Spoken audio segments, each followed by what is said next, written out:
Welcome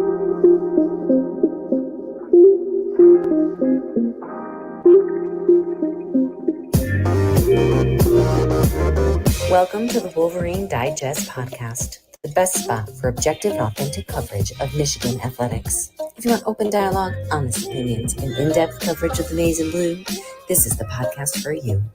And now, here's your host, Brandon Brown, joined as always by Chris Breiler. Does anyone ever say to you, sounds like someone has a case of the Mondays? You know what, man? Around This here, is a good Monday. Mondays ain't too damn bad. Yeah. It ain't too bad. It's Michigan State week. It's rivalry week. Got a chance to talk with Coach Harbaugh today and a few players. They gave us a couple in-state guys, Josh Ross, Ryan Hayes, and we also talked to Blake Corum. I just want to go on record right away, right out of the gate, that the interviews and the time that we get with the players here is like a billion times better than the media availability. They're up there for like 4 or 5 minutes. They don't want to be there. There's 50 people throwing questions at them.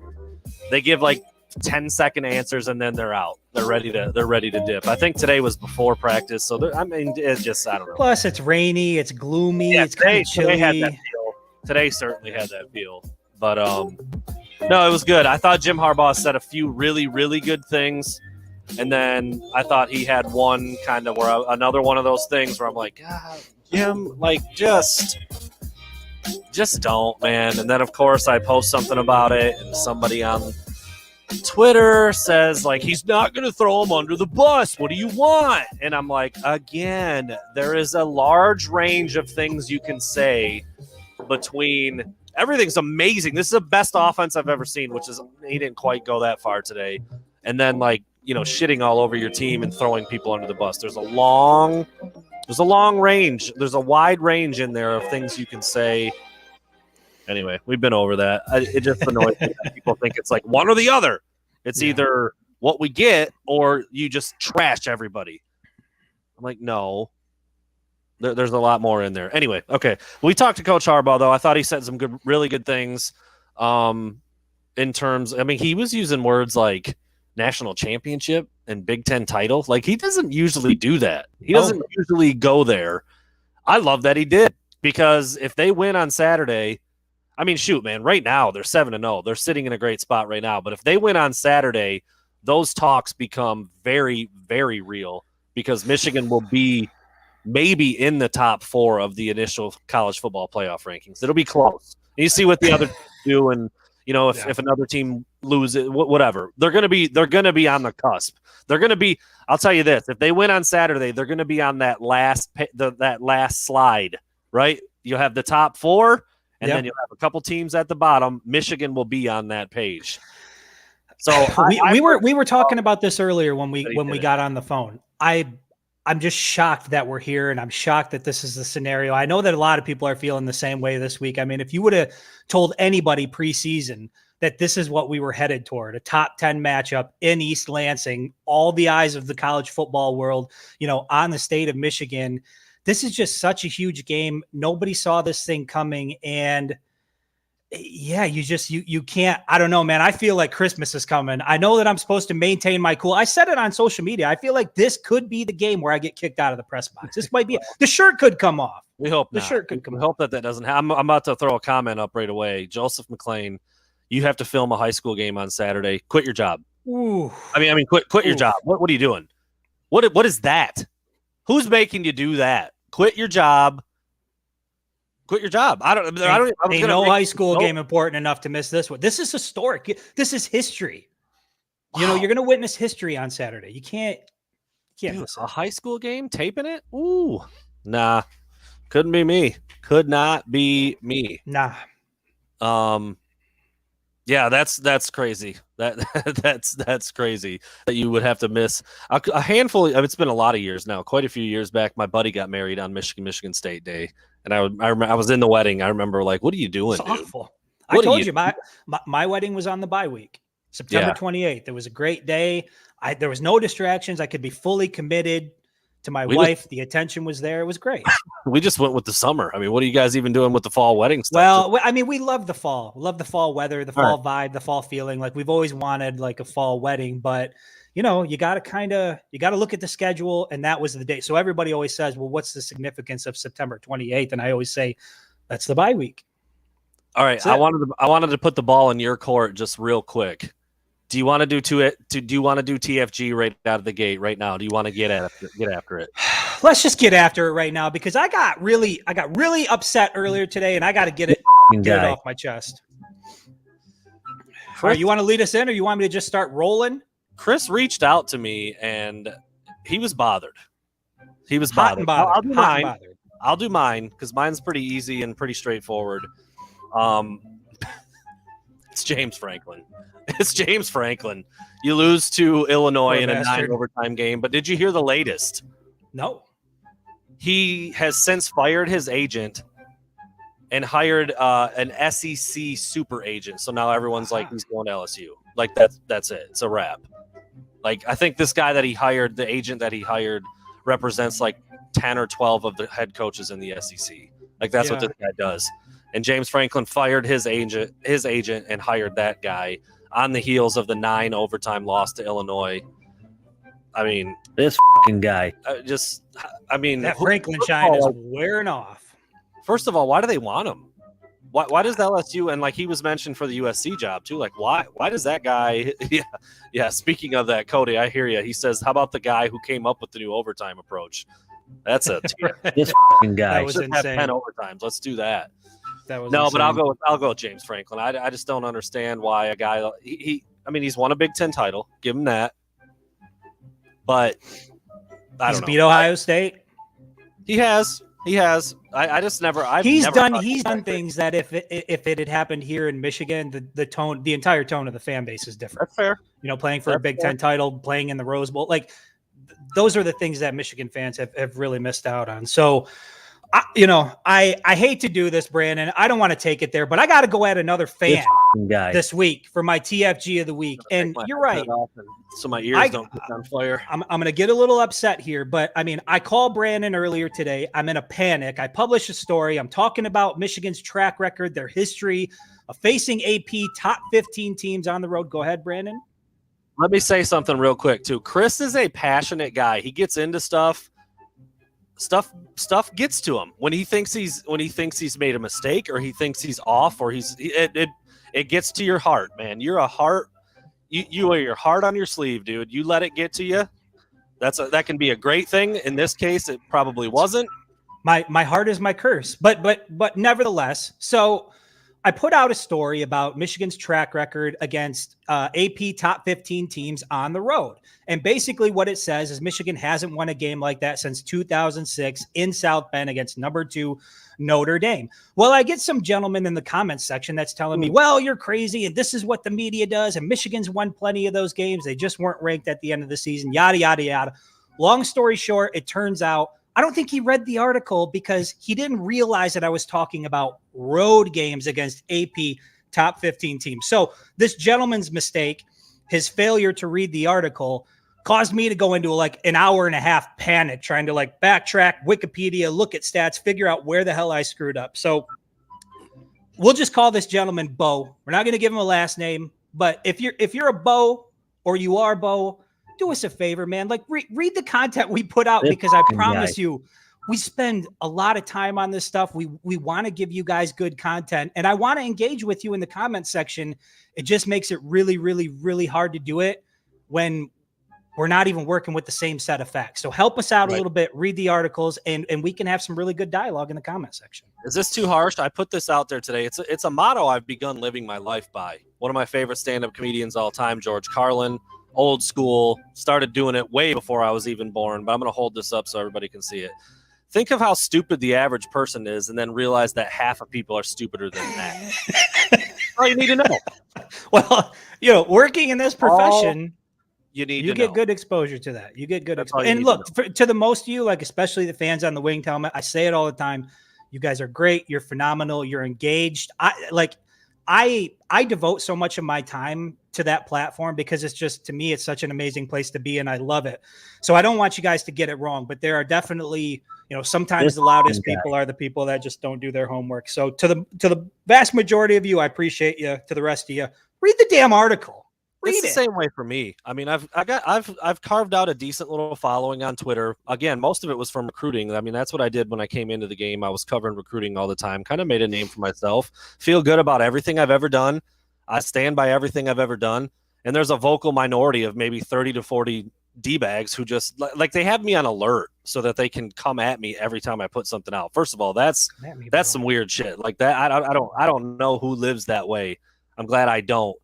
But it's a vocal minority. Those are the people who are the most outspoken, who want to hear themselves. I don't know. It is what it is. We try to do good stuff. We try to get people engaged. We try to bring the fans in a little bit. This is part of that. The Facebook page, certainly part of that. The Twitter discussion, certainly part of that. I love it. I personally love all of it. I like to argue a lot. It's always been a part of my life. I don't like stupidity. I want to fix it all. And that's to a fault sometimes. But and it's like anything, man. I mean, when someone has an opinion that they're passionate about, you're not going to change it. And if I could tell myself that, a little bit more often, I wouldn't get involved and engaged in some of these things as much as I do. But to your point, when it comes down to like reading comprehension and not even looking at something before you run your mouth, I got no patience for that. Yeah. I mean, that's all I'm saying. Don't trash the work until you have read the work. Chris, you've become a bit of a local celebrity. I'll say that. Did you see this comment? Were you at the Buffalo? I was at the Buffalo Wild Wings. Yeah. I was chilling, waiting for some wings. I put in my order. I waited there for I think it was 20 minutes. And then somebody came out and told me that they had, there was a ticket slip. So I had to sit there and watch or wait for another 15 minutes. But they had Iowa State was playing. I think it was Iowa State and who was it? Oklahoma State. Yeah. Who did they play? Right. And you had money on that game. And I don't know how that one finished out, but I'm pretty sure you didn't make any money on that. I actually don't think I ended up putting any on it, and I'm glad I didn't because I would have lost. Yeah. Yeah. But to answer your question, Joseph, yes, I was at the Fenton Buffalo Wild Wings. I live in the Linden area, so you should have said hello. Right. If you guys play your cards, you might be able to spot Chris Breiler out in public. In a Buffalo Wild. If you want to find me, either go to the Buffalo Wild Wings or the Walmart. Those are one of the two places you're going to find me around here. So. Yeah. No. But yeah, come up and say hi. I'm not as much of an asshole as I look like in person. That's pretty funny. I'll tell you what, man. Chris is a big dude. He's got the bicked bald head, the beard, tats. I mean, tatted, sleeved.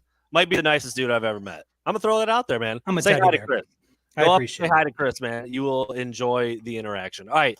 So there's our TFG. James Franklin, what are you doing? See you later. Probably not going to be in the Big Ten anymore, which is a little disappointing because I kind of like laughing at him and stuff like that. But he's a good character to have in the conference. He's a good character. He's a really good character. I mean, what's the dude's name? Keegan Michael Key? Is that Key and Pete? Or is it? I don't know which. I don't follow him too closely. Yeah. Yeah. Keegan Michael Key will do like a spot. There's some guys you're not going to like. Nobody's doing an impression of Kirk Ferentz. Nobody's doing an impression of maybe Brett Bielema, Paul Christ. Nobody's doing an impression of Paul Christ. You could do a Jim Harbaugh impression. You could do a PJ Fleck impression. You can do a James Franklin impression. So he's a good character to have around the conference. So anyway, all right, let's take a look back. I feel like I'm a little loud in the mic today, so I apologize if that's for anybody else. It's coming through real loud in my headset. But let's go take a look back at our predictions and some of the scores and some of the stuff we talked about last week and see, why things happened or why they didn't. First of all, Chris, we both had 34-13 before we talked to each other, before we submitted anything. So we were on the same wavelength, and 33-7 was the final. So we weren't that far off. A point here and a couple field goals there. All Northwestern got all day was that run, that long run. Yeah. That's it. They didn't get into field goal range. I think they did miss a field goal, but they couldn't really do a lot. Besides that one long play, Michigan's defense kept them in check pretty much the whole day. So score-wise, we were pretty close. Out of the gate, my first prediction was that Blake Corum and Hassan Haskins will both score a touchdown. They both had dos. So they really got after it running game like we thought. Pretty much worked all day. Yeah, it was, we didn't think that they were after. I think it was, maybe after the first quarter, we're looking at each other and we're like, damn, our score prediction is going to be really off just because it was dead. Nothing was happening. No points were being scored. But then in the second half, obviously things settled in and Michigan kind of found their groove, put some points on the board, and, 33-7 was the result. But yeah, for a while there, it started to look like it might be one of those typical Michigan Northwestern, like just weird games that go back and forth. But again, it looks like maybe there might be something a little bit different about this Michigan team. They got their shit together. They took care of business. And now obviously all eyes turn to East Lansing. I predicted that Daxton Hill would get his hands on another pass and pick one off. He did not, but DJ Turner did. Different guy. But I thought, again, kind of just back to what I thought the game would look like. I thought Northwestern was going to have to throw. I didn't have a lot of confidence in their quarterback. He threw a pick, just didn't have the right guy. By the way, DJ Turner, amazing interception on that, like, triple or quadruple tip. That was crazy. Yeah. Almost took it back too. Big play. Was that the third consecutive game with an interception or fourth? I know they've got a bit of a streak going. Might be 4. Yeah. It's third for sure, at least, because Daxton Hill had one in the last 2. And then obviously DJ Turner gets one and almost brings it back. Interesting that he started the game and played more than Jamon Green when we just had Jamon Green for availability last week. So that was kind of interesting. But yeah, Coach Harbaugh called that one of the best interceptions he's ever seen in his life. I don't know if I'd go quite that far, but it was really impressive. He made a great pick play on the ball, tipped it up to himself, kind of like popped it up over the receiver to go catch it on the other side. It looked kind of intentional. It was pretty nice. Oh, that was one. I mean, from what I could tell on the video, that was 100% intentional. It looked like it. I mean, that looked like a tip drill. You could see like he knew where he was trying to get the ball to, so he could get it in his hands. And phenomenal play. I don't know if it's the best interception I've ever seen, but certainly up there. I mean, Jordan Lewis, come on now. Yeah, Jordan Lewis had one. Charles Woodson made one decent one once upon a time too. It was okay. Yeah, not too bad. So, yeah, got the wrong guy, but the right stat there. They did pick off Ryan Helinski. Aiden, I'm gonna let you judge me on this one. You get to call me dumb or smart when I make these predictions. You also get to say whether I get credit or not on this one. Aiden Hutchinson and David Ojabo will both record a sack. They each had a half. Do I get credit for that? I'll give it. You know what? No, you don't get credit because you were wrong. But you were close, and bottom line was we know that I think there's a few things you can count on week in and week out. Even if we don't quite know what this Michigan team is yet this far into the season, one thing you can certainly count on is that Aiden Hutchinson and David Ojabo are going to find their way into the backfield. They're going to be extremely disruptive. That is like one of the most consistent things Michigan has going for it. So I wasn't surprised to see it happen. I was a little bit surprised that we didn't see them each get one, but they each get a half. And if you go back and watch the film, Aiden Hutchinson, like the word disruptive, when you say that word, go back and watch the film. That's Aiden all day. His motor, I mean, his motor is unbelievable. He's chasing guys down from like 20 yards behind him. He's running all over the field. He's kind of got like the speed and mobility of a defensive back and the strength of a defensive lineman. It's just, I'm glad he's on our side is what I'm trying to say. There's a reason why he's literally scoring off the charts every week for Pro Football Focus. We're going to talk about that actually a little bit. Play a little bit of a guessing game. I didn't tell you about that because I wanted it to be a surprise, but totally wrong on this next one. I thought J.J. McCarthy might get in, play late, throw his third touchdown of the season. He only threw 5 passes. He completed 3 of them, 34 yards, had a couple nice runs, did a couple things that were pretty fun to watch, but didn't really get close to throwing a touchdown actually. So I was way off on this one. Wait, I'm sorry. The headphone cut out.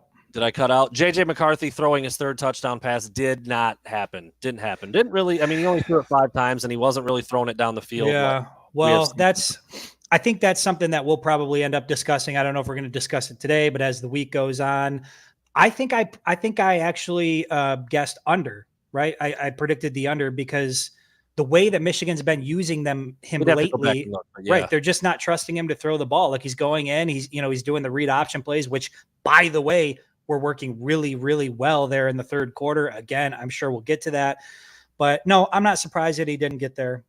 It was a very stupid guess on your part. Stupid prediction. Yeah, that happens sometimes. You should know better, Brandon. They're not going to let him throw the damn ball. So here's the deal. I mean, we've talked about these predictions before. Like, I'm not going to be like, Blake Carum's going to carry the ball twice. Like I'm not making a prediction like that. I try to step out on a limb a little bit with some of these, and I was wrong on that one. Thought JJ might air it out a little bit more. He didn't. 3 of 5, 34 yards, barely put it in the air.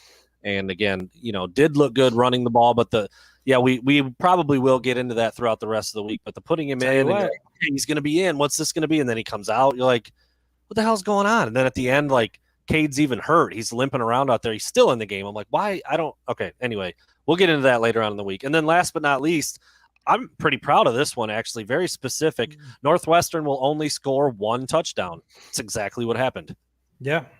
Yeah, and it was – kind of on a fluke play. I think it was a breakdown in the Michigan defense and they let somebody get in the end zone. And for the most part, like even when that happened, everybody kind of looked at each other. You looked at the scoreboard and you were like, here we go. But again, there was never really truly a sense that the game was slipping away from Michigan. And I don't know that we've ever felt that at all this year. Like maybe I got a hint of that in Nebraska when things got tight late and the environment was crazy. Maybe there was a small sense of that, but by and large, for the first 7 games of the season, even when things have gotten tight, it's never seemed like Michigan has not been in control of every single minute of the football game they've been in. Yeah, Northwestern is just not that good. I mean, no. From the beginning of the game, you kind of saw the talent discrepancy. They're just, the quarterback play is not very good. They don't have any real weapons on the outside.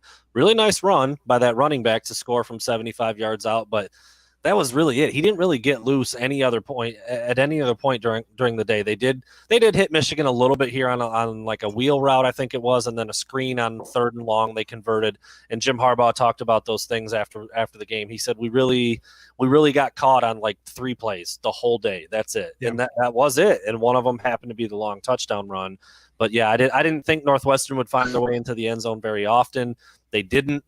Again, they didn't even get into double digits. We thought maybe 13, 16, 10 points. Michigan held them out, only gave up 7 the whole day.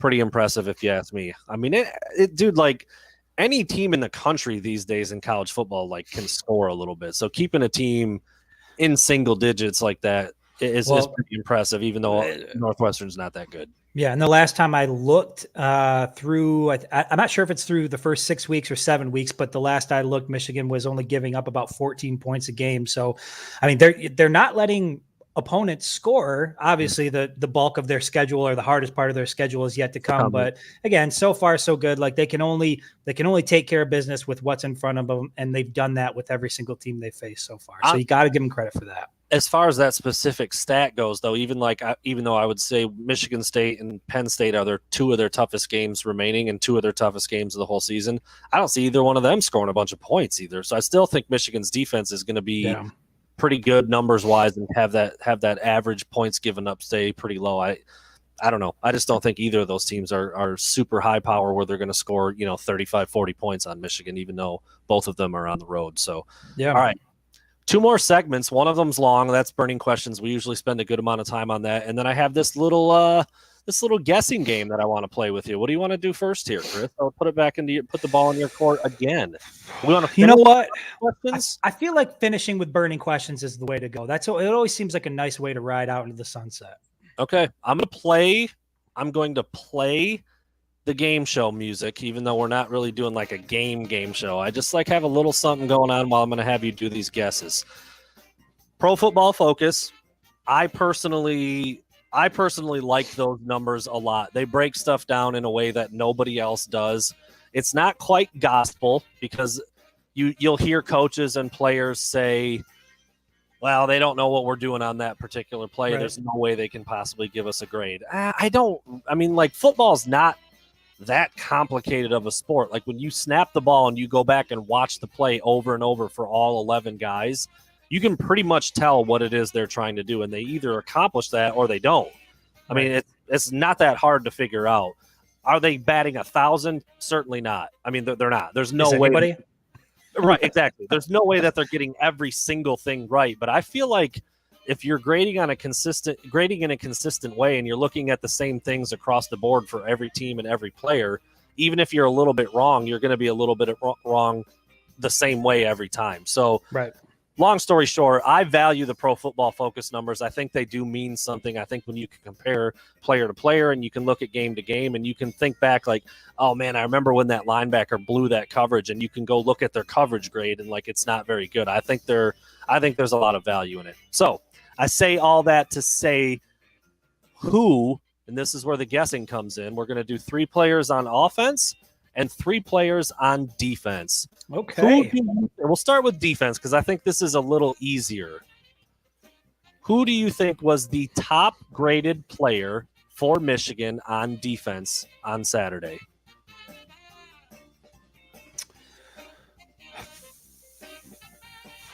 Josh Ross? Not Josh Ross. My gut wanted to say Aiden Hutchinson just because he's all over Pro Football. Okay, well, I guess Aiden never always trust your gut. And it's actually not that close. He scored a 91.3, which for people who don't know the numbers, it's not quite like a grading scale. Like if you're in the 70s, that's actually viewed to be pretty good. So if you're above 90, you basically almost played like a perfect game. Like guys don't finish in the 90s for a whole season, and it's hard to even get in the 90s for one game. So Aiden Hutchinson only had the half a sack. I mean, he wasn't super productive in that regard, but like you said, disruptive, getting his hands up, tipping balls, pushing the quarterback off of his spot, getting upfield, setting the I mean, he does it all. He does it all almost on every play. I mean, I would really like to hear how the Michigan coaches have him graded week in and week out, because I think you'd be hard pressed to find a mistake. I really do. I think he's putting together some good film for NFL scouts. Yeah, there's no doubt about it. All right, who is the second highest rated defensive player on Michigan's team from Saturday? Let's go with David Ojabo. We lost our music, bro. We did lose our music. Oh, lost it for good? I don't have it on a loop. There we go. Oh. David Ojabo? Incorrect. Damn. Yes. You get 2 guesses per spot. We'll do that. I'll go with somebody on the D line. I saw somebody guess Hinton, so we'll roll with Hinton. Hinton or Mozzie? My think goodness. Big play. Think explosive play that Jim Harbaugh praised up and down. Mr. DJ Turner. Okay. The second highest graded defensive player for Michigan on Saturday with an 80. He's really come along. He has come along. Jim Harbaugh talked about that today. That he's always been really, really close, and then there was something that would kind of derail him a little bit, whether it was a little injury or maybe a bad day in practice or whatever. And they've got, they don't have like a surefire, like that's our guy, that's our lockdown number 1 top corner. So they're really evaluating week to week. And Jim Harbaugh talked about this: Jamon Green, Vincent Gray, and DJ Turner, almost on a weekly basis. Turner really stepped up, made a really nice play. And that obviously got him a pretty high grade. When you make a play like that and then you're not out of position, I can't remember. I think he was flagged once. But I also think that Pro Football Focus takes into account how those flags are called. If you remember, he got shoved off of the receiver and kind of grabbed the receiver's arm as he fell. Yeah, I'd have to look back at the specifics to see if that's a negative grade or if that's kind of a no grade or however they score that on a play-by-play basis. But DJ Turner, second highest graded player from Michigan's defense on Saturday. And last but not least, who do you have in the third spot? Third spot, highest graded defensive player. Let's go with Dax. I mean, he's always productive out in the field. One more guess. 0 for 3. 0 for 3.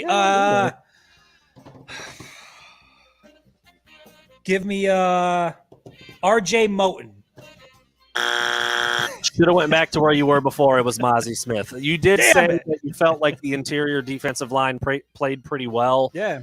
And Mozzie Smith came in at a 78.0. Again, that doesn't sound like a great number because everybody's kind of like trained to hear like 70s isn't a good score, but with Pro Football Focus in the 70s is high 70s is considered like a really good score and a good game. So real quick, Braden McGregor was actually third. He only played 9 snaps. Jaden McBurrows was actually fourth. He only played 9 snaps. So even though those guys were in limited plays, they did what they were supposed to do: assignment football, right spot, right time.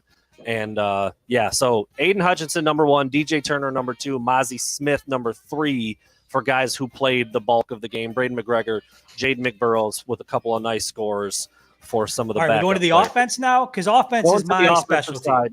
All right, this is my specialty. Let's go. Highest graded offensive player from Michigan's win against Northwestern was Blake Corum. That's probably what I would have guessed, but that's not correct. Interesting. So that leads me to believe, I don't know, is it an offensive lineman then? It's got to be one of the linemen.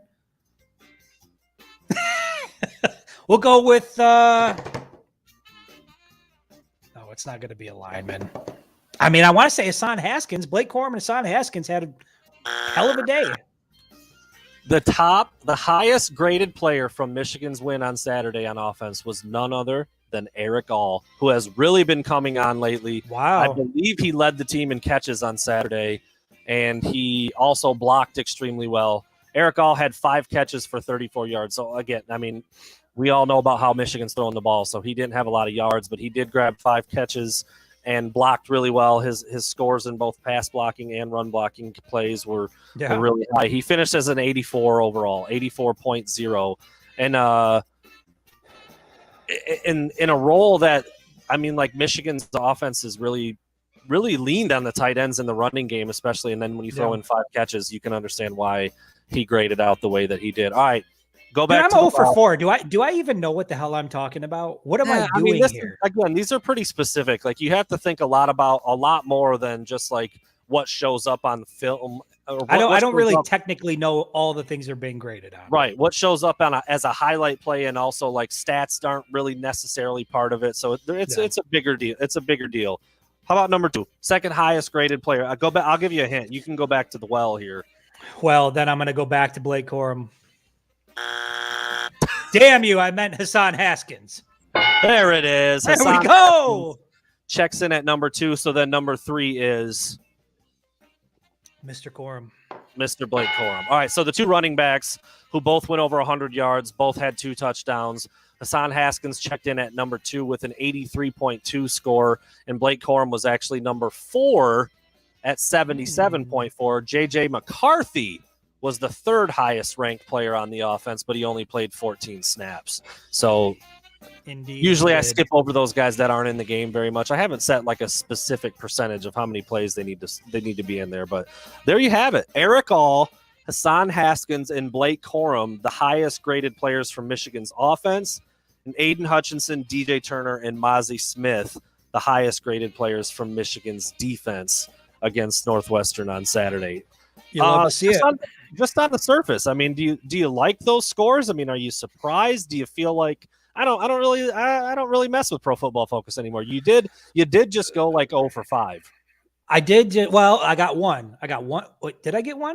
0 for 5, and then you got the last one. I mean, that's kind of a gimme. By default. Okay, well, the bottom line is, no, I don't take Pro Football Focus as gospel, but I do think that there is a method to the madness, and I think that, you know, when players are doing well by whatever metrics they're using, that it means something. So I'm not going to say it's completely meaningless, but I'm also not going to say it's gospel. It's clear that they're doing something right because Aiden Hutchinson is grading through the roof every single week. So whatever they're doing to figure it out, I think they're using the right metrics. But those are guys that you would hope right now, like every single person that you mentioned, it's their time to step up and to be a leader and to be in that role where they're productive and they're sort of pulling the team along. So I'm not surprised by the names you listed. And I guess I don't really take Pro Football Focus to the bank, but it's all right. Yeah. So just real quick rundown for people who aren't super inundated in what Pro Football Focus is. And Chris, you kind of just said you're not exactly sure what goes into it.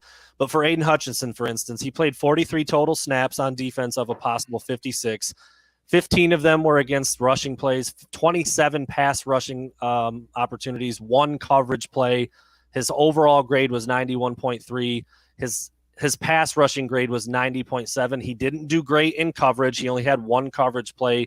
It was a score of 60, which that's kind of to be expected. He's not really a coverage guy. He was credited with 4 total pressures, 1 sack, hit the quarterback twice, hurried him once, batted down a ball, a couple tackles. It talks about where he lines up 43 times on the DL, which again I think is just a certain distance from the line of scrimmage. Right, it's not right or left or right. Yeah. 1 time in the B gap, 41 of his 43 snaps were on the outside, which again he's playing that stand-up rush hybrid role. So I mean it's broken down really well, and there's even more than that. So I'm not going to get into the specifics. It's kind of hard to understand probably if you're not looking at it, but just to kind of explain a little bit, I mean, they go snap by snap by snap. They talk about alignment. They talk about their job on that play, and they get a grade for it. So again, pass rushing, he killed it, which you can see play in and play out. Coverage, not so great. He only did it once. What I like about that, that's beautiful coaching by Mike McDonald. You're not asking Aiden Hutchinson to go play coverage 15 times. You do it once. it wasn't great. Let's put him back in there and rush the passer because that's what he's doing. He did that 27 times and he scored damn near off the charts. I mean, that's another thing that tells me is these guys are being used in a way that makes sense. You're not asking them to do things that they shouldn't be doing. I was curious to see where David Ojabo didn't have his best game. Apparently he missed a couple tackles. So his tackling score was really low, like down in the 20s, which is like, that's a big red ball on the chart there.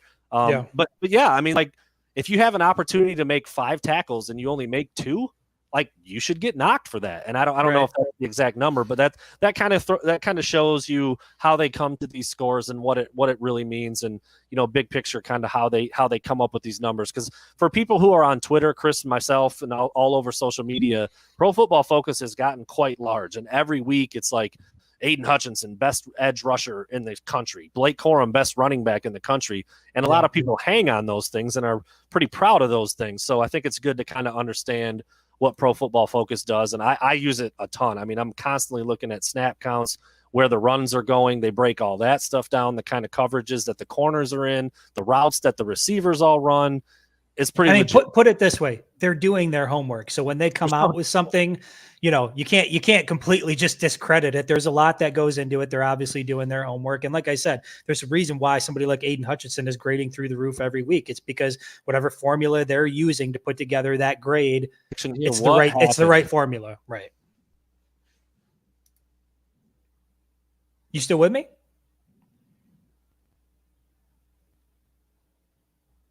I'm not sure. Are you there? Can you hear me? Yeah. Okay. I don't know what happened. Everything went black for a second. We bogged down. Wow. I don't know if my internet just dropped out real quick, but I think we're good now. I think we're back. Apologize for that.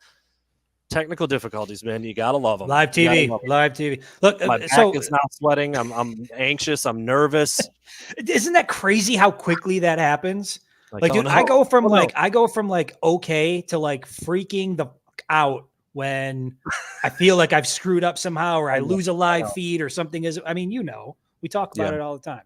I think we're back now. I don't see any internet issues. I see T-Mac down there saying that there were some glitches going on. Yeah, hopefully it's fixed now. Apologize for that. But anyway, let's get into it, man. We're over halfway done with the show. Let's get into the questions and make it hot before we get out of here and move into the rest of the week. Here we go. The fire is going. The cockles are warm. The cockles. Definitely warms the cockles of the heart. Warms the cockles of the heart. Warms the cockles of the heart. You want to start or you want me to? Yeah, I'm going to start it off, and I'm going to come out swinging. I'm going to come out swinging. Brandon. If this question's not good, I got something for you. Damn it. If things get tight on Saturday in East Lansing, do we see a switch at the QB position, or does Harbaugh ride Cade until the very end, no matter what? I don't think he's coming out. I don't think he will be pulled out of a game. Wow. So you don't think this is even one of those situations where, like we've seen before, JJ comes in, he's doing some things, he's out. You think this is Cade start to finish? Yeah, I do. I think I think it would be like what we saw Saturday. Like JJ will come in, like, because they want to play him a little bit. They want to do this, they want to do that, maybe run with him, maybe mix in a throw because they're not expecting it. And then regardless of the outcome, he comes back out. We saw it. I mean, dude, he goes in, he has like a 30-yard run. He looks more dynamic than Cade has all season, and they take him right back out.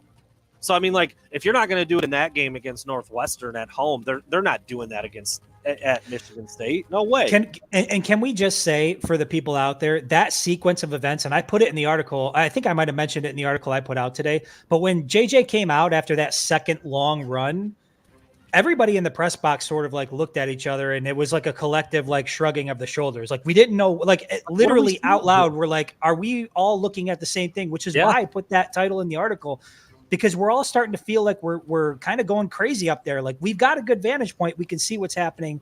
Didn't really make any sense. So I agree, man. I think he's going to ride with Cade. I think if JJ was going to be part of the equation in the second half, they would have used him more in the first half of the season. Personally, I think this is where Michigan, it's going to come back to bite Michigan. I don't think they gave him enough reps. I don't think they gave him enough meaningful reps. I do think they're going to have to lean on somebody else this year. And unfortunately, I do think it's going to come back to bite Michigan. So to answer my own question, I agree with you. I don't think Jim Harbaugh makes the switch regardless of what's occurring in the game. Yep, I'm with you. So you decided to come right out. Just come right out of the gates. I'm going to do like a let the beat build type of thing. I've got some easier ones, and then we're going to finish. You like to build up to the crescendo. Yes, okay. Correct. All right. So first one, very specific, but I think I was a little surprised to see him on Saturday. But Roman Wilson played 5 snaps on Saturday, and I believe he got in the stat book. Did he not? He had 2 catches. For 4 yards. Yep. So they threw him little quick outs, maybe just to see how's the hand, how's the wrist, how's it feel. He played 5 snaps. How much will we see Roman Wilson, and how important is he to what Michigan wants to do on offense? I don't know if you want to give me a snap count. I mean, like I said, he played 5 against Northwestern. Typically, he's not been playing that many all season. That's been one of my sticking points. Put it this way. I think you'll see him 20-plus snaps on the field. I think he's critical to what Michigan's trying to do. Anytime you have a guy on the field, an offensive weapon who's got 4.3 speed, those guys are critical to what you're trying to do if you're trying to get the ball in the end zone. And so, again, guys like Roman Wilson, Cornelius Johnson, Mike Sainristil, A.J. Henning, Michigan, this is the weekend where punching it up the gut, I just don't think is going to work. I think Michigan State is going to load the box, and they're going to force Cade McNamara to win the game. They're going to force Michigan to have to win the game with their athletes. And I think they've got enough athletes to do it. The only question is, are you going to get them the ball? So, yeah, I don't know if it's more I think he's going to be on or I hope he's going to be on, but I would say he'll be on the field for 20 snaps at least. I think I like the number. I was thinking like 20, 30 snaps, get him out there. When we last saw him and healthy, I'm using the term loosely because apparently he got hurt in that game. But when we last saw him healthy, he was catching 6 balls for 81 yards on the road against Nebraska. Right. I mean, like if you can get that kind of production out of him in East Lansing, maybe he breaks one. He's got that speed you talked about. I think it's a big deal. So, yeah, 20 points. And don't forget, I mean, for a good portion of the 2020 season, he was Joe Milton's go-to target that first half. I mean, he was catching everything that Joe was throwing his way. So he's a really good receiver. He came out of the gate slowly, but man, if he can get it figured out, put together the second half of the season, he is critical to what Michigan is trying to do. There's no question about it. I think he's pretty important. I think he settled himself into that. I mean, you could make an argument 1A, 1B, or receiver number 2. I still lean towards Cornelius Johnson. Who's number 2? Well, okay, with Bell out, though, who's number 2? So who's number 1? No, I'm saying, Cornelius Johnson is the top wide receiver with Bell out, correct? I would say Roman Wilson. I mean, even though he's been hurt and he hasn't, he's not there, I would say it should be him. I mean, like I said, based on what we've seen. But to answer the question, 20 or so, 20-plus snaps, I think he's very important. I think when you have game-breaking speed like that and a guy who can take a short pass and turn it into a long one. And he showed that he can go up and make a contested catch as well against Nebraska. I'm with you. I think he's pretty important, man.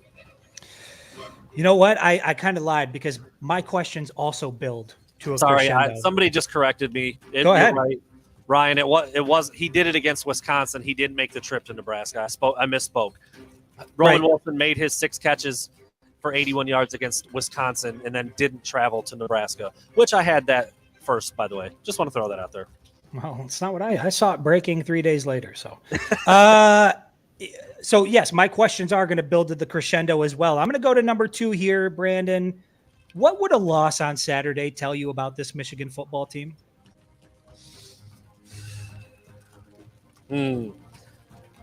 Well, I think it depends on how it looks. I mean, if it's a stubborn approach trying to run the ball and you can't throw the ball, and that's why you end up losing, then it's going to tell me that they're exactly what I thought they were, that they've been beating inferior teams and that the passing game that's been non-existent is just that. It doesn't exist. Now, if it's a back and forth and, Cade throws for a couple hundred yards and a couple touchdowns, but you still come up short on the score. Wait, hold on. I think I got a glitch in my ear. Did you say 400? Did you say Cade throwing for 400 yards? I said a couple hundred. Oh, a couple hundred. Okay. Well, see, I thought you said 400. A couple hundred yards and a couple touchdowns, and they still come up short on the scoreboard. Then I'll be like, all right, well, damn, it was a tough road game, and Michigan State, obviously, at that point will have to have made some plays, and maybe it's a turnover. I don't know. So we'll see. I think it depends on how it plays out. I mean, it is going to be a shitstorm if that happens. I know that. I think it does depend. I think it does depend on how it looks. That's going to really drive the narrative. I mean, it doesn't matter, dude. Any way you slice it, if they lose on Saturday, it is going to be anarchy. Thank you. Because I was going to say, so sweet and innocent, Brandon. Like, it depends on how it looks. No, it doesn't. Like, I was there with you. I think I actually said that to you last week. Like, if they go out and they compete, no, that's bullshit. That's a lie. There are certain times in your career where you just have to go out and get the damn thing done. And if you look at the track record, Jim Harbaugh, 0-8 since 2015 against AP top 15 teams on the road. He's running out of opportunities to change the narrative. He's running out of opportunities to prove that things are different. So as far as I'm concerned, if Michigan comes out of East Lansing with a loss, to me, it says it's same old, same old. It's everything we thought before, because the first 7 games, if you look at it in hindsight, Wisconsin's not very good. Washington's not very good. Nebraska was tough, but by and large, Michigan should be 7-0. You cannot go out and lose the first game of the second half of your schedule against an in-state rival with the entire eyes of the college football world looking at you. You can't do that if you're Jim Harbaugh. You're year 7, Mel Tucker's year 2. This is your time, your baby. Get it done. No excuses. Has to win. Yeah, no, I'm with you. I mean, I kind of waffled on my answer a little bit. No matter how it happens, it's unacceptable. It's blast Jim Harbaugh to the moon. I mean, like you cannot go 3-4 against Michigan State in year 7 and 0-2 against Mel Tucker. You can't. You can't. It just can't happen. Right. There's no other alternative. The reasoning and the rationale that will come along with it, depending on how the game looks, I think it will change, and I think that part I think is fair. But I think the overall outcome is one. It's either this or it's this. That's it. You win or you lose. I don't really care how it happens, but I think the discussion, depending on how it happens, will be interesting to have afterwards. Win or lose. I mean, I've said it to you 100 times. We've been texting, we've been talking on the phone about. I don't know what to say. I'm like so back and forth. I just want Saturday to get here. I want to watch it. I want to see what happens. I want to really talk about what we see and what we watch. Man. Okay. All right. Let me get into my second question before I really get rolling. And I'm going to actually lean off screen here because I don't want you to see any of my facial expressions while I ask the question. Okay. We talked to Jim Harbaugh during the press conference today. This is a quote. This is a question directly from one of his quotes. Here I go, so you can't see me. Is Josh Gaddis creative and unpredictable? Can you hit that fart noise? I know we've got that there on the I love that you did it without setting up. Wait, what was the is it unpredictable? No, it's not unpredictable. I mean, as a matter of fact, when we're in the box, I think I looked at you and it was Michigan was in the red zone, and we just. Is Josh Gaddis creative and unpredictable? No. Up the middle with Haskins. Up the middle with Haskins. Up the middle with. My internet's crapping out on me again. Do you have me or no? I mean, you're there. It's okay. It's cutting. Are you coming back? It looks like you're coming back a little bit. Yeah, I'm here. I'm here, bro. Am I here? Yep, you're here. Okay, Go. You got me. All right. So, where was I? I totally forgot where I was at. What the hell are we even talking about? Is Josh Gaddis?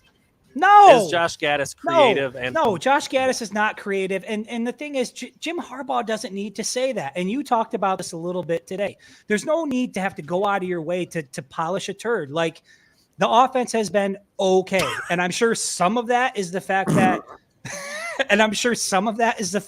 some of that's on JJ, or I'm sorry, some of that's on Cade, some of that's on the receivers, some of that's on the play calling. It's a collective effort. But at the end of the day, to say that the play calling has been creative and unpredictable, that's just bullshit. And everybody knows it, and you shouldn't be.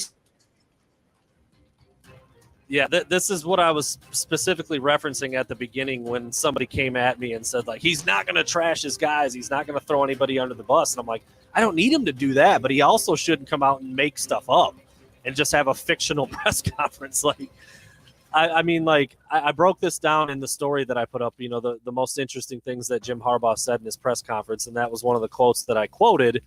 And I listed the numbers. Like, the rushing numbers are good. Passing numbers are terrible. Yeah. The red zone numbers are pretty good. Touchdowns in the red zone is pretty bad. It's like bottom half of the country. Third and fourth down conversions actually pretty decent. So like it's a lot of up and down. There's not like you cannot possibly look at this Michigan offense and say like it's really good. It's really good. Right. It's not. And that's okay. They're 7-0. What they're doing has worked well enough to get 7 wins against every team they've played. That's great. But again, yeah, to come out and say like that he's super creative and unpredictable, it's like, come on, dude. Like it's unnecessary. Whoa. It would be like if I went to the podium and was like, you know what, Brandon Brown is a good dancer. Like I don't have to do that. I don't have to say that to people. Like, actually, well, how about this? Right how about this? You move on a dance floor, right? We know that happens, but I don't have to go out and say you're a good dancer. That's the difference. I think that's the analogy that the people need. You just picked a horrible example. Horrible. Well, it just so happens that I'm also a really good dancer. So now we've got a problem. There are so many shredded rugs out there from me. I mean, just all right. Rugs tore down from me getting out there on them, dude. Don't catch me on the wedding dance floor during the alligator. Oh, don't catch me during tag team. Don't catch me during Tone Loc. Just stay away from me. Give me like you know what? I was doing a 6-foot radius on the dance floor before 6-foot radiuses became cool. Dude, I'll hit Dougie's. I'll hit moonwalks. Okay. Don't do that to me, Chris. We've gotten off track. All right. It's your turn. It is my turn. It would appear so. What question am I on here? 3. Should be 3. All right, here we go, Brandon. So we already said what would a loss tell you about the Michigan football team. On the flip side, what would a win tell you this weekend? Go into East Lansing, you beat the number 8 team in the country. You get Jim Harbaugh gets his first win on the road against a top 15 team and does it, oh, by the way, in East Lansing against Michigan State. What does that tell you about this team? Before I answer that question, I'm throwing this up there because there may actually be a chance I can do this. Maybe not at 11. Yeah, they could. Well, that's the game is going to be starting, but there's a chance. I don't know. We're working on something. We're working to everybody out there. I might be able to dance on the Sparty. Yes, I might. Stick with us because I think we're going to be able to bring you some fun coverage on Saturday. But to answer your question, I think there's a little bit of what I said if they lose in there. Like if Michigan runs the ball, can't throw it, defense bends but don't break. Everything we've seen through 7 games but gets a win, I'm going to be like, there they are again. So now what happens when they go to Penn State and when they host Ohio State?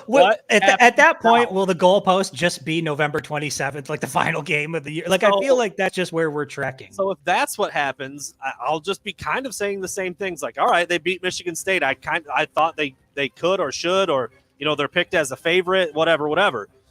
If they go in there and Michigan State shuts down the run and they air it out and the receivers make some big plays and they're explosive and they score points, I'll never doubt them again for this year. I'll be done doubting them. I'll say they went in there and won in a way that I didn't think they could, and now I do think that they can beat anybody they play because they've shown to be multiple. They've shown to have balance. They've shown that they can be explosive, hit a big play. So again, a win will be, like I said at the beginning of the show, you're talking conference title now. You're talking national championship. Dude, do you understand? Right. A win. I mean, we're already pretty much feeling confident about Indiana and Penn State. A win in East Lansing pretty much brings this thing down to Ann Arbor on November 27th against the Buckeyes. If they win on Saturday, 11-0 for the final game of the season is a very, very not real, strong possibility. If they win, because I was not impressed with Penn State. I think Sean Clifford's still a little dinged. I don't know what he'll be on November. He's still got to go on the. I mean, I know Illinois. It's on the road. It's Happy Valley. It's not. Yeah, for sure. But it's Michigan, dude. I don't know what else you could say at that point. They'll be 8-0 with another 2 for sure wins on their schedule, probably. I mean, you never say anything's for Nothing's sure. for sure this year. Indiana's no good. Maryland's no good. Right. They're not good.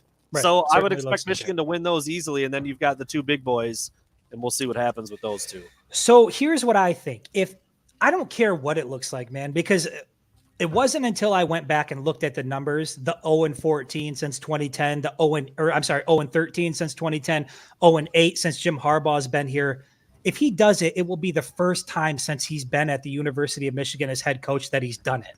So I don't care what it looks like. I don't care if it's a stink fest. As long as Michigan has more points on the board than Michigan State by the time the clock hits 0, I'm going to give Jim Harbaugh all the credit in the world, because you know what? Like I said before, he's never done it before.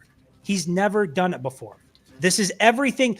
This type of game, this scenario is everything we've asked Jim Harbaugh to deliver on, right? This scenario, this is what we ask of him. So if he goes in and does it, he deserves all the credit in the world for it. Bottom line. Man, God, I can't wait for Saturday. All right. I'm gonna you call this a shot if you want to. I don't care. I'm gonna ask it. I'm gonna say it, and then I'm gonna break down why I'm gonna say it. How unimpressive is Michigan State's 7-0 record? And I ask that because listen to this. Listen, these are Michigan State's 7 wins. You ready for these? I'm ready. Northwestern, they're 3-4. Youngstown State, they're 2-4. Miami, they're 3-4. Nebraska, they're 3-5. Western Kentucky, they're 3-4. Rutgers, they're 3-4. Indiana, they're 2-5. They have not beat a team this year that is even 500. Every single team that they have beat is below 500, has a losing record. How unimpressive is Michigan State's 7-0 start? You know what? Not very unimpressive as far as I'm concerned, because I'm scared shitless for Saturday. I don't know what to expect. So I'm pretty, preseason, I thought Sparty was going to be a pushover. Going into this weekend, I view Sparty as a legitimate threat. I've watched their games this season. Yeah, they've gotten bogged down into a couple, close games that shouldn't have been close, but so did Michigan with Rutgers. And I think Michigan State is on the same general path. They can only play who's on their schedule. They've taken care of business. And I've said this before, Michigan State, you watch them play 7 games so far this season. Michigan is going to get their best effort on Saturday. Michigan State is not going to leave anything on the field. So, I'm impressed with what they've done. 7-0 is very impressive. I think there's 9 teams in the country that are still undefeated. I'm not really sure what the exact number is, but it's somewhere in their single digits. To have Michigan and Michigan State be both of those teams, both in the state of Michigan, I just think it's cool as hell. It's super cool. And I'm gonna address a couple things that I see in the comments right here. First of all, Cody, I'm not bashing the schedule. They play who they play and they've won. I'm just simply saying, how good are they really?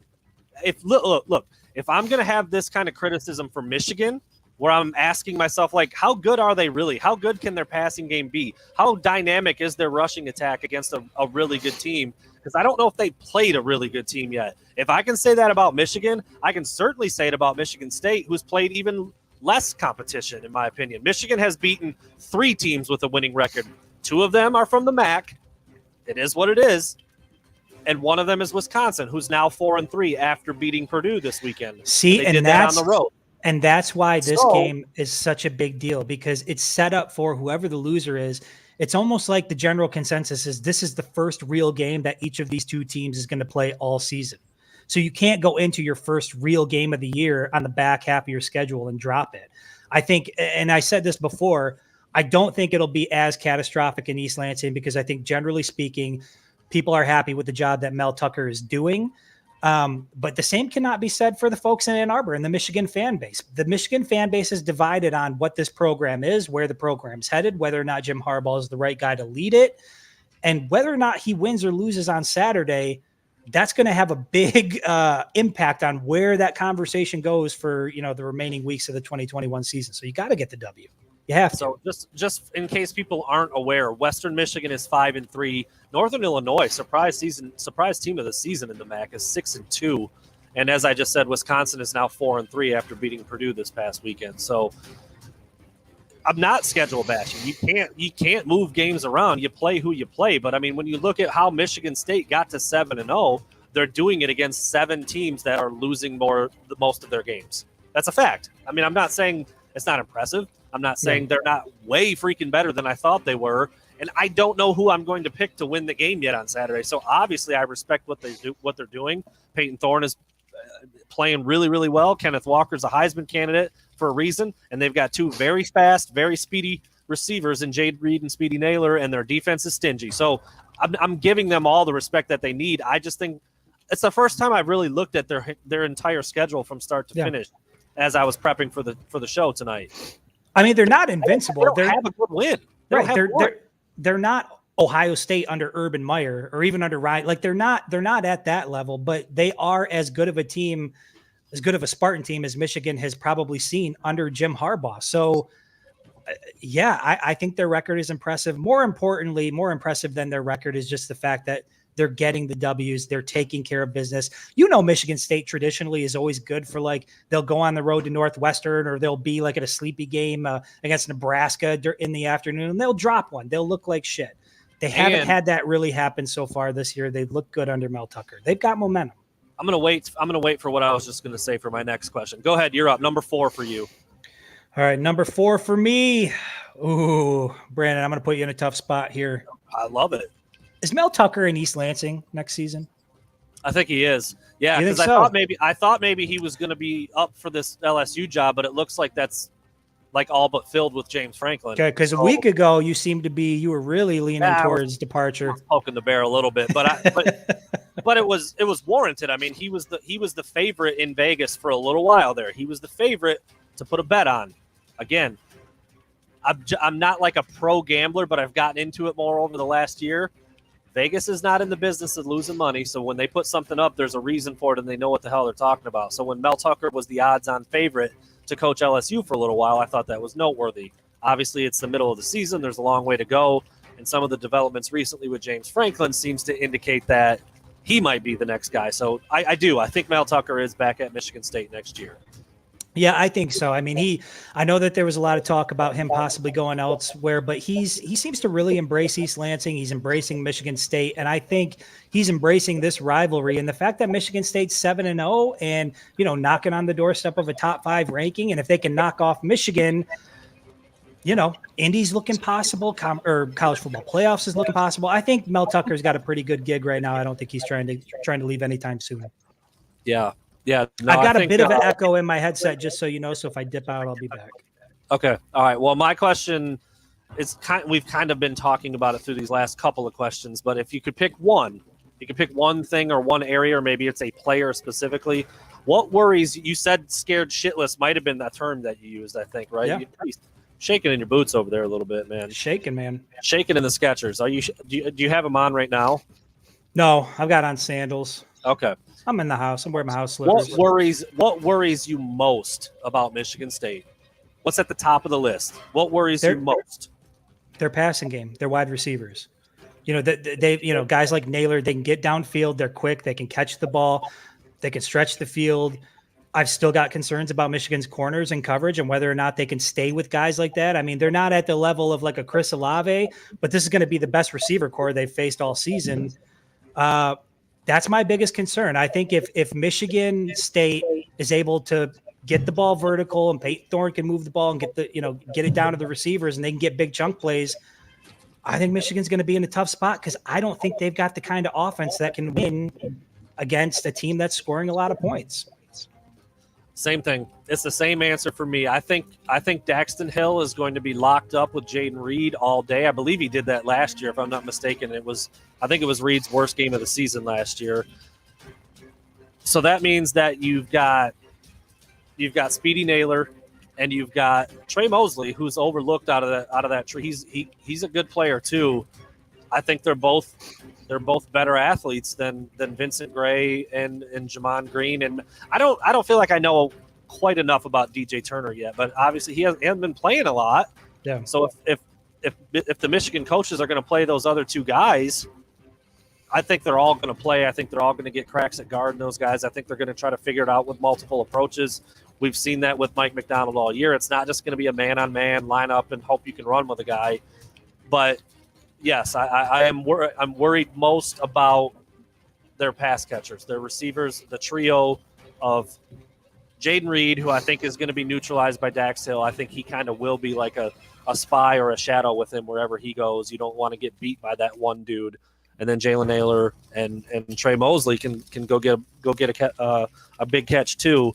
I don't know, man. Let me just say specifically, though, it's not just the passing game, but I think we've seen the Spartans in every single game this year pull out a flea flicker or do some sort of trick play offensively.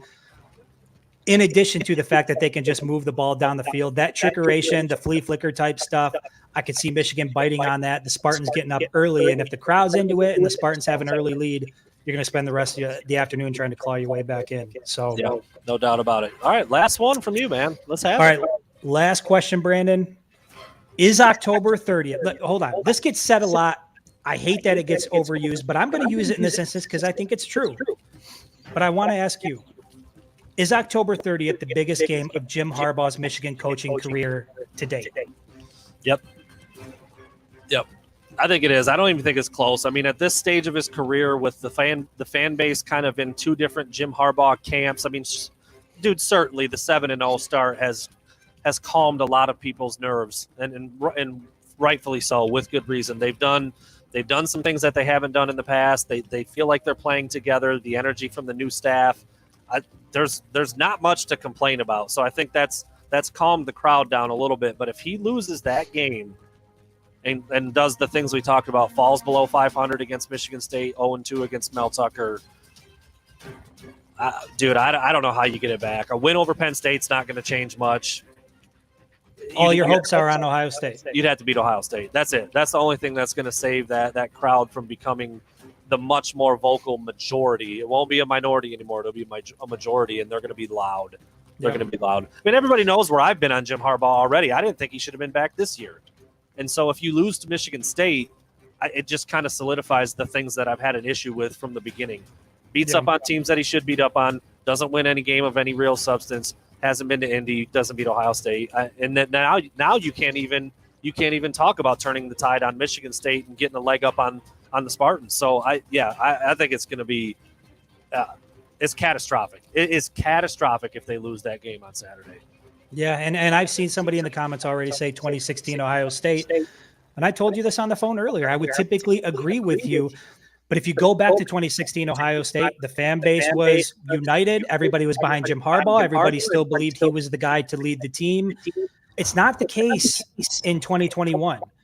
The fan base, like you said, they're divided on the direction of the program. Some people are happy about 7-0. Some people are concerned about 7-0. And a lot of people are looking at this game as like the fork in the road, what we thought Washington was going to be. This is really going to determine whether or not Jim Harbaugh and this Michigan football program is different. And so, yes, 2016 was big. It was consequential. I think it changed the trajectory of Jim Harbaugh's coaching career at the University of Michigan. But this game, you cannot lose to a second-year head coach at Michigan State who's already got one win over you, who's coming for you on the recruiting trail. That program is coming along. Jim Harbaugh's got to put an end to it. He's got to stop the bleeding. If it's a loss, I agree. It is catastrophic.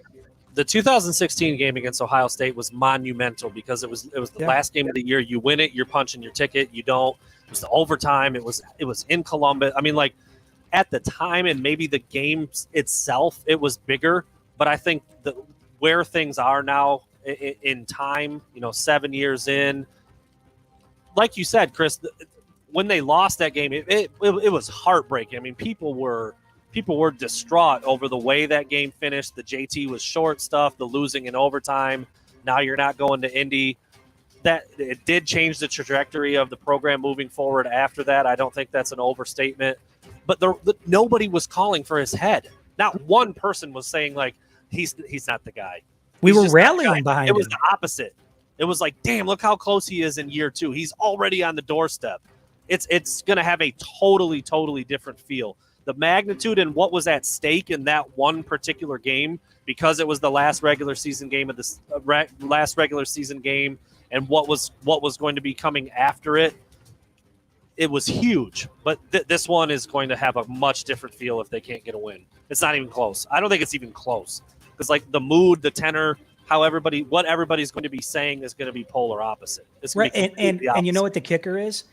people think Jim Harbaugh has a legitimate team. So there's no excuse now. Yeah. Like yeah. you've got this 5-star stud standing on the sideline. You've decided to ride with Cade. You've got your team. You've proven you got a team that's good enough to compete for the championship.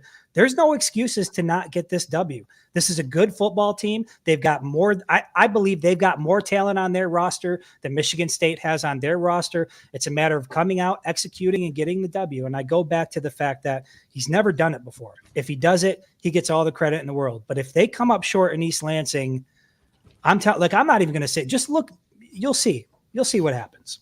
Yeah. I mean, and that's why I'm asking the last question the way I'm going to, because I actually it was going to be a 2-parter, loss versus a win. But if Michigan wins, it's obvious. It's obvious what things are going to be. Like, spirits are going to be at an all-time high. They're 8-0. They might be in the college football playoff top 4 for the initial rankings when they come out. Maybe. I mean, it depends on what happens. They're going to be right there. I know what's going to happen for the rest of the season if they win. They're going to be juiced. They're going to be amped. They're going to get to 8-0, probably 9-0. We'll see about that Penn State game, but then you've got Indiana. I'm sorry, I think Indiana's first. Then you've got Maryland. It's all there. I know what's going to happen if they win. What happens to the rest of the season if they lose on Saturday? I think a loss on Saturday all but guarantees at least one more loss on the year. So now you're looking at a 10-2 record and potentially a 10-2 record with losses to Michigan State and Ohio State, which would be the worst possible. Games. You're gonna. I can already see it now. You're gonna have the 10 wins is a good thing crowd, and then you're gonna have the rest of us that are like, but what did it amount to? Like, college football is different and unique, and the reason people love it is because, yes, you do have to win every game if you want to compete for a championship. Every game is a must-win game. But there are certain games, given the way things have transpired, given the way that Jim Harbaugh's career has gone, there are certain games that just mean more. And when you look at everything in its totality and the way things are headed for Saturday, this just could not, like, this is the perfect storm of, like, all right, man, it's time to prove it. Like, you've been here a long time. We're getting dangerously close to a decade of Jim Harbaugh on the job. You got to come through in a big one. You're 0 for 8. You got to get one. We need something from you this year. No excuse. You know what my answer is?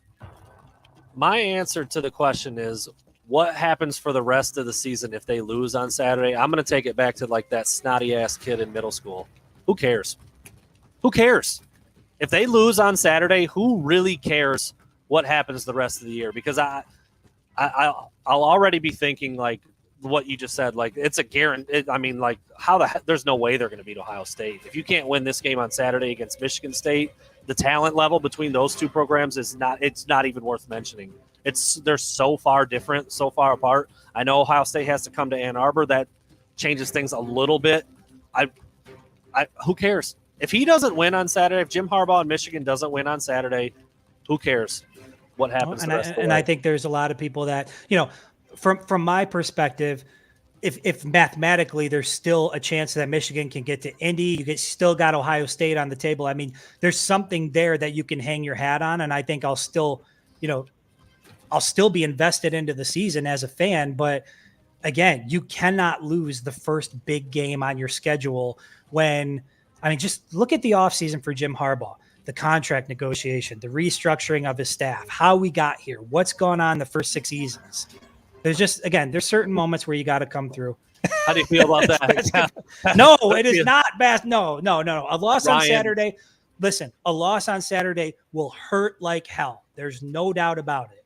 But the season is still salvageable. There is still hardware that can be gained, so I'll still be on board. But I will say, all of those concerns, I'm guessing that if Michigan comes up short on Saturday, what will have led to it is everything we've been screaming about over the last 7 weeks. I don't know if I can say what you just said. I don't know if I can get on board with that. If they lose on Saturday, there's still a shot. Because then you're just like... Well, I'm just saying, realistically, mathematically, there will be.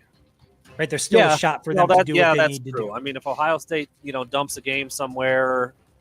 They're going to have to face the Spartans too, right? Ohio State still got Michigan State. So there's, these teams all got to face each other yet. Ohio State, Penn State still got to play this weekend. That's this weekend as well. Yeah. So... Obviously, that one lost a little shine with Penn State's loss to Illinois, but still, hence the game day Hail Mary, right? Yeah. Oh, weren't they going to? They were going to go to Happy Valley, right? I don't know. I mean, I think that was it was kind of figuring between the two, right? Oh, I thought it had already been decided they were going to go to Happy Valley for Ohio State, Penn State, and then Penn State lost, and they were like, all right, no, forget that. That's what I thought happened. That's probably how the discussion went, but I don't think nothing had been decided just yet. But maybe it was just me and my insider connections. I think the whole Michigan State, the in-state rival thing, I think that was going to factor in, even if Penn State had won last week. But it's a moot point. Penn State loses. Now the biggest game is Michigan State. It's not close. Yep. I mean, I think we just got after it right there. Was that it? Wow. That's it, man. That's all 10 questions. We burned right through it. I'm going to throw the upbeat hip hop background on as we fade out here right away, and we're going to get out of here because we're at an hour 15 already, and I am starving, bro. I need to eat something, so I'm going to get up there and do that. Really, really appreciate everybody in here with all the comments, man. It makes it a lot of fun when people are throwing stuff out there. They're making fun of us. They're asking us stuff. They're spotting you out in your real life, like, dude, at the B-dubs out there, bro. It's fun, man. I love doing this. I love hopping on. I love the comments. I love the dialogue. I forgot who it was earlier, but I hope he got a picture of you. Hope he got a picture of you out there. Who was that? Maybe. I can't remember who it was. I was probably looking sweaty. Just waiting for some chicken. Just waiting for some chicken, man. Give me that 10 boneless sweet barbecue. Has your mom never heard you say polish a turd? She had a big kick out of that, dude. Polishing turds. My mom's my biggest fan. She gets a kid. She's on every show. She's our biggest fan. I don't know where my mom is. She's folding laundry or something. I don't know. I feel like every time I call my mom, she's like, I'm just doing laundry. That's what always. I'm like, how much? It's just you and my dad. How much laundry? I'm telling you, man, with 2 kids in the house, I can see how that could happen. I don't think the laundry will ever be done. Yeah. So anyway, there it is. Thanks everybody for listening. We'll be back on Wednesday with a special guest to talk about Michigan State, and we'll continue to move through everything. Oh, there he is, Joseph.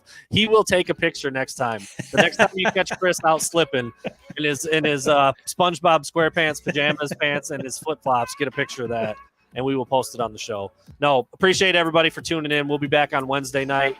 Keep it locked at WolverineDigest.com. We'll have a lot of content out this week. I mean, me and Chris are constantly talking about all the different stuff we could throw up with this week being as big of a deal as it is. And yes, I think somebody asked about it earlier too. We got our credentials. We're in. We'll be there on Saturday. We're super pumped about it. We'll be back to talk more about it on Wednesday. Thanks, everyone.